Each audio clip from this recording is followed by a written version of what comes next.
The Beets family has a history of gold, but no one saw this coming for years. Tony Beets was Mike's famous father, and he worked with him to run the family's gold mine business, manage crews, and drive heavy machinery. He stayed out of the spotlight, unlike his more public brothers. He quietly built something of his own while his father's wealth grew to $15 million.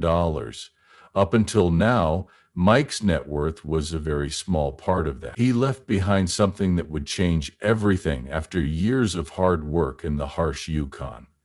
It wasn't just about gold, it was also about family, sacrifice, and a shocking ending that made the whole Beets family cry. What did Mike really leave behind, and why did it have such a big effect on the people who knew him best?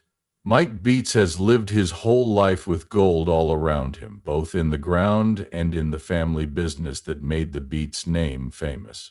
The famous $15 million Klondike King, his father Tony Beets, is the head of a mining family and the second youngest member of the family. Kevin and Mona, Mike's brothers, have made their own ways in the family's gold mining business, but Mike has become known as the heavy machinery expert on the crew, able to handle the hardest jobs on site.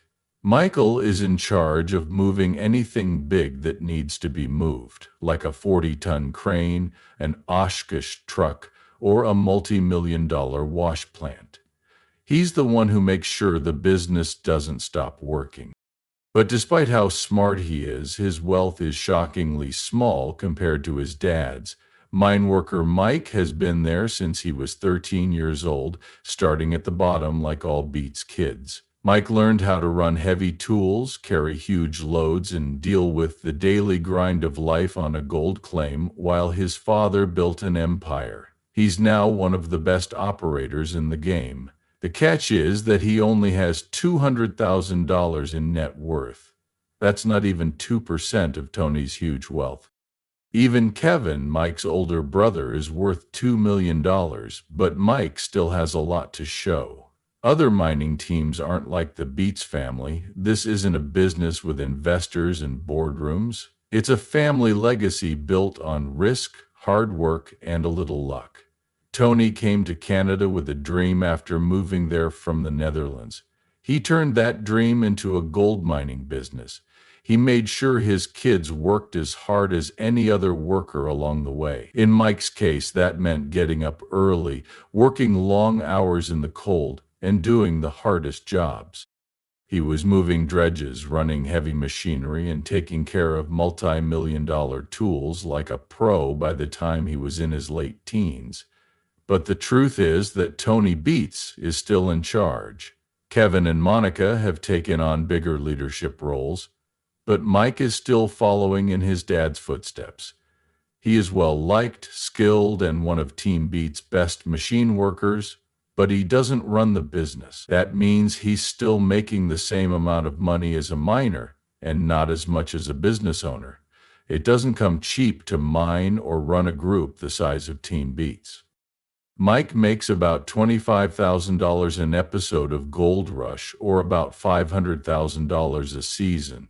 It's a good salary, but it's still not even close to what Tony makes from the business itself. In his spare time, he works at a mine and makes money that isn't nearly as good as what his father and brothers make as decision makers. There is a clear gap. Kevin and Monica are in charge of the business side of mine, but Mike is still working hard on the ground. Mike is known for his part on Gold Rush, but most people don't know this about him. He's not just a miner. He fights in full contact medieval fighting when he's not hauling gold-rich dirt across the Yukon. There were real sword fights. Mike likes to reenact medieval times, which means he puts on a 60-pound suit of armor and fights in real knightly wars. The thing he likes to do makes him different from his family. Tony and Kevin are totally into mining, but Mike is just as passionate about something else: knightly fighting by night and mining by day. It's an interesting difference. He's a machine operator in the Yukon, fighting the weather to get gold out of the ground. But when he's not working, he's training for sword fights, having a whole different kind of excitement. But back in the world of mines, Mike and Tony don't always get along. Though they work together, there have been times when things got heated. One of the worst things that happened was that a TRL suddenly shut down. Tony, who is always a tough boss, thought Mike would fix the problem right away. Tony wasn't happy when Mike paused and said he had been told it wouldn't move. His advice was clear. In mining, you don't make excuses, you just do your job. That's been Mike's thing all his life. Mike is one of the best machine operators on Team Beets and is smart, hardworking, and skilled. But unlike Kevin, who stepped up as a leader, Mike is still showing himself. Mike's net worth is only $200,000. This is a lot less than his father or even his brothers. But why? Mike is not a boss, he is a worker. He moves the heavy machinery, drives the big machines, and keeps the mine going. But he doesn't own the business. That means Mike is still making miners' wages while Tony and Kevin make huge amounts of money from selling gold and making business deals. Which brings up a big question. Will he ever get away from his dad? Mining is risky, expensive, and hard to plan for. A team can do well or poorly in one season. Over the years, Tony has made a lot of money by making smart choices. Mike, on the other hand, is still working hard to run the shows. He's not valuable, but that doesn't change that. In fact, Mike is the one who risks the most of the time. It's his job to fix, move, or get back the tools if something goes wrong with it. When it comes to things going wrong, there was one time when the Beets team almost lost a lot of money. One of the most important pieces of mining gear on site, a $300,000 wash plant, was being hauled by Mike. The job of transporting things should have been easy, but then something terrible happened. People thought the job would be easy, just load up a 25-ton wash plant, drive it 20 miles, and set it up at Dominion Creek. The job would take 4 to 5 hours if the driver was careful. It's never that easy to find gold, though. Michael Beets was driving and in charge of moving the $300,000 plant and making sure it got there without any damage. The goal of this dangerous transport task was to keep the equipment whole and working. Things went well at first. The plant, which was known as the Kiwi Wash Plant, had been sitting at Paradise Hill all season, gathering rust and dust. Even though it wasn't in perfect shape, it was still an important piece of equipment that could process tons of pay dirt every hour. Tony Beets agreed to move it, and Mike was in charge of getting it there. The heavy equipment was put on a huge lowboy trailer attached with heavy-duty chains and set up for the long trip. The first few miles were pretty smooth. The Beets team had been through this many times before, navigating tight turns and rough terrain as the convoy went through the dirt roads. Then, out of the blue, one of the chains that held it in place broke. It was a rapid and harsh change in weight. The whole wash plant tipped over at that very moment. It was too late for the team to act. The huge structure flew off the side of the trailer in an instant and hit the rough ground below. When the two things hit, they made a cloud of dust and a sound that could be heard all the way down the valley. Mike must have felt sick to his stomach. Hey. A piece of mining equipment worth $250,000 was lying on its side, partly buried in gravel, and could be broken. There was a real problem going on. Every second counts when you're gold digging. If the wash plant doesn't work, there is no gold, and without gold, there are no earnings. It wasn't just about fixing a mistake. The season had to be saved. There was no time for Tony Beets to wait. He quickly put together a rescue team with 2 huge front-end loaders, which are machines that can lift tens of thousands of pounds without any trouble. But this wasn't going to be easy to fix, even though they were strong. Hook chains to the plant, slowly lift it and guide it back to its base without hurting it more. The plan was simple but risky.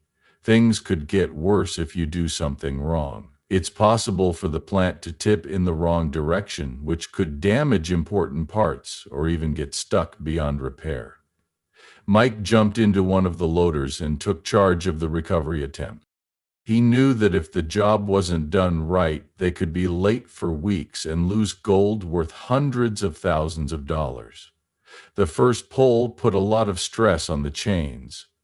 The plant was deeply rooted in the ground and could not be moved, but it started to move very slowly, inch by inch.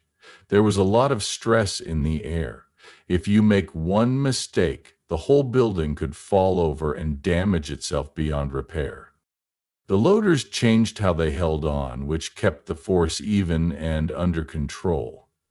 With one last pull, the wash plant hit the ground hard and fell back to its base. It felt good right away. The building was standing again, but could it still be used? When it was first checked, there were dents, scratches, and some support pieces that were bent. The important parts, like the slows, screens, and shaker deck, were still there, though. It seemed impossible, but the plant had made it through the fall. We couldn't waste any time. Before trying to move the cargo again, the crew strengthened the chains and double-checked every place where they were attached. They moved more slowly this time. Every bump and turn had to be done very carefully. The Kiwi wash plant finally got to Dominion Creek after 8 long, hard hours. The trip had taken twice as long.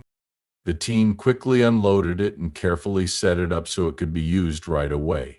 What started as a disaster turned into a rescue mission, and in the end they were able to save the season. Mike learned something from this. It woke him up. Even if you've done the same job for years, no job is ever really regular. One broken chain almost cost them hundreds of thousands of dollars and put their whole business at risk. You have to be very careful and precise when using million-dollar machines in gold mine. It's not enough to just dig holes and run sluice boxes. It wasn't the first time Mike had had trouble on the road, though. It's one thing to move equipment, it's quite another to do so while on dangerous ground. Mike was having one of the hardest times of his life when he had to fight to keep a 15-ton semi-truck from rolling off a mountain road. People knew that the road to Indian River was dangerous because it had steep climbs, loose gravel, and weather that was hard to forecast. On this trip, Mike's truck hit a wet spot in the middle of a climb, and all of a sudden he lost control. The back wheels began to slide, and then the whole truck began to move sideways. He could not do anything. The truck began to lean toward the edge as gravity took over. It was scary for a moment because it looked like the whole rig was going to fall off. Mike had been in a tough spot before, though. He kept his cool, raised the truck, and called for help on the radio. Beets was close and quickly came in with another car to stop the truck from sliding any further. They put a heavy-duty chain on the semi and, with a coordinated pull, were able to stabilize it and get it going again. It was clear how relieved they were when they finally reached the top. The rest of the trip was mostly downhill, but the fight was already over. Few people could have imagined how hard this season had been for most people would give up trying to move a $300,000 wash plant off of a hillside, fix the damage from a nearly fatal slide on Hunker Summit, and keep the business running smoothly at the same time. For Mike, though, it was just another day in the Yukon. His mining job, on the other hand, is always in the news, but his personal life is much less clear. He made a name for himself as the loud, no-nonsense boss of the Beets family, but Mike is not like that at all. He doesn't want the public to know about his personal life, so he stays away from social media, and fans are left wondering about what he does when the cameras stop rolling. Amazingly, for someone who has been on TV for years, he has kept his life very private. There are no official records of a wife, no confirmed relationships, and no other family members besides his parents and siblings. His sister Monica and brother Kevin have been more open about their personal lives. But Mike keeps his mind on work, and that's where most people know him best. He doesn't just do mining for a living, it's how he lives. He has worked for Tony since he was 13 and has learned everything about the business from the ground up. Kevin recently quit to start his own mining business, but Mike has stayed with the family business and is now running Paradise Hill and making sure everything runs smoothly. He's become the most important part of the business over the years, showing that he's not just working for Tony, he's making a name for himself in gold mining. His job is very big, and it includes directing crew members and taking care of equipment worth millions of dollars. Even though there have been setbacks, breakdowns, and rough weather in the Yukon, he keeps going and never gives up. But it's not easy to work for Tony Beets. People in his family don't get away with anything because his father is one of the strictest bosses in the business. Michael and his dad have had their share of fights, but it's never about anything personal. They're in business. Mike has to fix things when they go wrong because Tony wants results. At one point, a TRL dropped out of the blue and Tony wanted his son to take charge. Mike paused and said that someone had told him it wouldn't move, but Tony wouldn't listen. He doesn't think the job is done until the problem is fixed, and he can't give up. You have to be able to handle that kind of stress if you work for the Beets family as Mike does. When compared to Kevin and Monica, Mike has really done more of the heavy work. Kevin is now working on his own claim to show that he can dig without his dad watching over him. Monica is in charge of cleaning up the gold and making sure that each ounce of gold that is found is weighed and recorded correctly. But Mike, he is in charge of the tools and makes sure they all keep running. He is the one who moves things that make mine possible, like a 40-ton crane, a 25-ton wash plant, or a semi-truck carrying tens of thousands of pounds of gear up rough Yukon roads.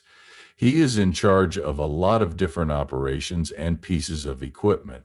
With the price of gold at all-time highs, these jobs are more important than ever. People have noticed how dedicated he is to the business. Michael has really stepped up, even though Kevin may have chosen a different road. Even Tony has said this. It's not easy to run Paradise Hill, but Mike is doing it well. He's keeping the mine running smoothly and showing that he can be a leader. He's also been a big part of some of the biggest moves the Beets family has ever made, like when they moved back to Indian River after being away for 4 years. For that move alone, huge pieces of equipment had to be moved over rough, steep ground, which is something most people wouldn't even try. For Mike, though, it was just another problem to solve. What will happen next is the most important question. Mike has the knowledge and skills to take over one day, even though Tony is still running the family business. Will he really want to? But he has never been one to seek attention or talk about his long-term plans. Mining has always been his life. Certainly he knows how to do it if he ever chooses to leave and start his own business. But he has stayed true to his father's business so far, keeping Paradise Hill going and making sure that the Beets family stays one of the most successful Klondike mining teams. Mike Beets is more than just Tony's son, as shown by all the things he has made.